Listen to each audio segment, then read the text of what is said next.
রাজার 3 মেয়ে শিমুল, বকুল ও পারুল।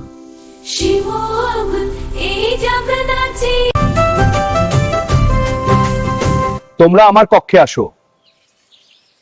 আমার 3 মেয়ে, তোমরা আমাকে কতটা ভালোবাসো? আমি আপনাকে চিনির মতো ভালোবাসি।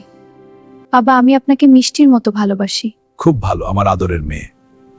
রাজার ছোট মেয়ে বলল, আমি আপনাকে লবণের মতো ভালোবাসি। কি তুমি আমাকে লবণের মতো ভালোবাসো? সেই এখনই আমার সামনে হাজির হও। এই অপমানের প্রতিবাদ। ছোট মেয়েকে বন্দি করে বনবাসে পাঠাও। মহারাজ, না, আগে থেকে নিয়ে যাও।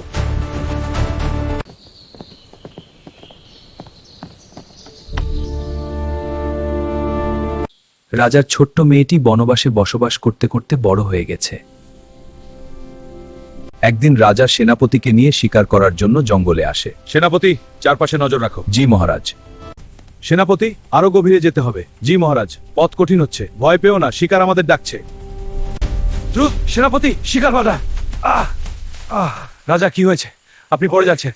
সেনাপতি, আমার জন্য পানির এবং বিশ্রামের ব্যবস্থা করো। জি আজ্ঞা মহারাজ। বন্ধুরা, পরবর্তী পার্ট দেখতে হলে চ্যানেলটা সাবস্ক্রাইব করে পাশে থাকো।